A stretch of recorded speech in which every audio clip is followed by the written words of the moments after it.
We're back to this here. Get this oil pulled out of here so we can get those seals changed. I didn't do it earlier. I realized that, yeah, I still have seals to change, so we're not going to put oil in there and waste it. So anyway, I think I've gotten this loosened already, so let's see where we're at there. Now I was thinking about those patches like we see right here. Look at that, it's just perfectly spaced. It's held up for 65 years. Yeah, it's not even leaking actually. I can imagine a cold November day in 1959. You got 20 acres of corn in the field and the rear end drops off, falls out in the cornfield, and you got to get it done. It's getting late. You got to get it done, and you know, who knows? There's a welder nearby who's willing to do it for a side of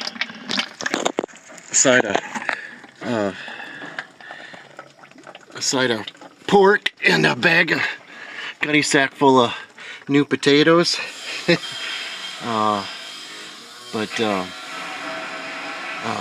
Talking with a neighbor guy, he was telling about how they had that happen to him when he was a kid, and they ended up finding somebody to weld it up. We're gonna cap that while we get another 5 in here. Yeah, big mess.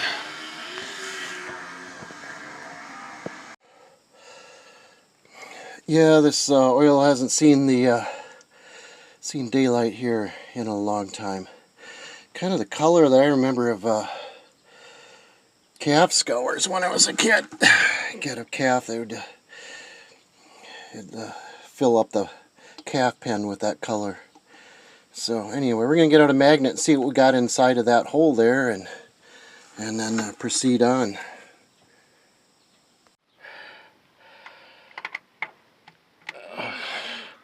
I started loosening these here on this carrier here, the seal carrier. I think that's what it's called.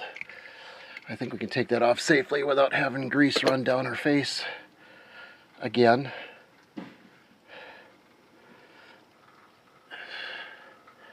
And then yeah, maybe we do a little flush with whatever kerosene I got left inside this crankcase.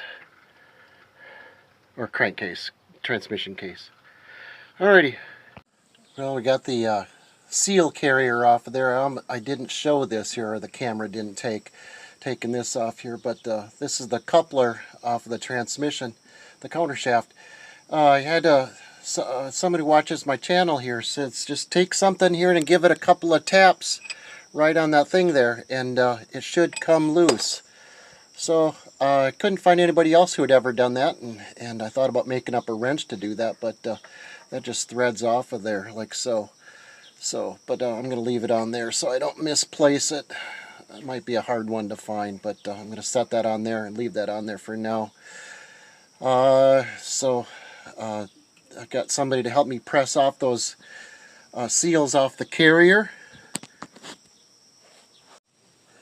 There's the carrier with the seals in there. It was a little bit of a rusty mess. I was kind of disappointed. I took the wire wheel to it because I was too embarrassed to show anybody else with a mess like that. But it's got the original leather seals in there, it looks like.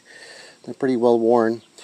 I got my big old socket and something sturdy to start banging on it. And then the neighbor guy, who was a bit of a machinist, he says, "You stop what you're doing and find somebody with a press to press them out of there. You're going to break that casting." It's like, yeah, you're probably right. They're probably rusted in. So we got somebody coming by here to pick them up and press them out of here today, we hope, and press in these new seals that I got. And then we got a new gasket that will go in there and hold that all together. So that's what's coming up later today. So about an hour later, we've got the new seals pressed in there, 2 of them. And the old one that's pressed out, there's quite a recess on there for that. Here's the old one, and I'm trying to figure this out here, because the old one used to ride right here. Looks like it would press on the bearing race, and maybe keep this whole bearing assembly from moving. I don't know, when I don't have that in there, everything moves on this countershaft. I don't know if that's I don't know if that's a good thing or not. So this whole thing here, the old one, doesn't look the same. Yeah, the new ones are thinner. I've seen a couple people on the internet, they know what they're doing. But this end here, and so if I set this in there, and that nut is going to screw on there, and the seal will ride on that. It looks like I should clean that up a little bit. But that whole thing, when I screw that down there and tighten it up, this little thing will move here. And having that thing bouncing around the countershaft, I don't think that's a good thing, and I hope I haven't goofed it up. Alright, well, we'll see what we have. Well, we got some answers. Got to talk to the mechanic. Oh, he's 80-something years old. I think he's almost as old as my mother. But he still keeps a shop and works on these old tractors. And he's done this a number of times. He says, I bring it down to show it to him, and he says, yeah, don't worry about it. This is what holds the countershaft in place. And he points to a recess on the back of this carrier. And that's what holds the countershaft in there. You might have a little bit of end play on there. That's not a problem. Just the up and down. I already checked that. It's not moving at all up and down. So I think we're good. We tap that in there. Just put a piece of metal on there. Give her a couple of taps. And to get that into a right-hand turn. Regular standard threads. Anyway, so we did that. And flushed her out with a little kerosene. And we're in the process of running in about, well, 13 gallons out, 13 gallons going back in here. So let that last can drain out, and then we will close her up. Alrighty, of course the oil will run out of the can faster than the funnel will let it go. So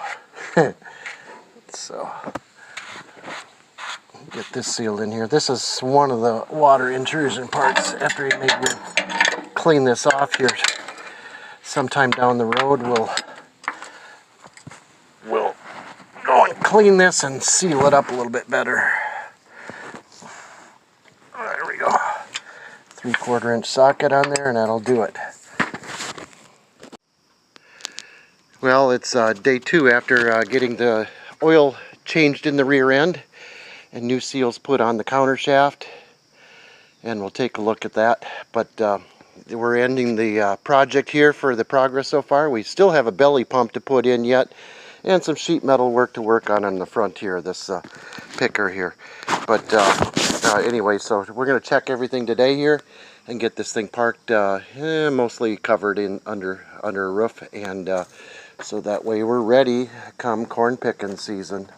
Yeah, we might have to wait for the ground to freeze up, but anyway, running the husking beds and the gathering unit. No dead cats or raccoons came out, and but the husking beds all cleaned up and everything turned good. So I haven't shot grease in it yet. I'm busy with a house paint at the same time. So we'll just take a look at everything and work on getting this put away for the next couple of months. Okay, there's 24 hours on the countershaft seals, and it looks like it's holding. We got 13 gallons in there, maybe a little bit pinched to grow an inch, but that seems to be holding, not leaking. I got some old oil still hanging on the bottom of the case, but I think we're good to go, and we're gonna get this in the parking spot and we'll check everything else over. Alright, we're going to check the oil, make sure we got some oil coming out the petcock. There we go. Yeah, my Super's got a dipstick on it. Somebody has added on as an aftermarket thing. This one doesn't have it. It'd be nice, considering it's a picker. But, looks like we're good on the oil, so. Alright.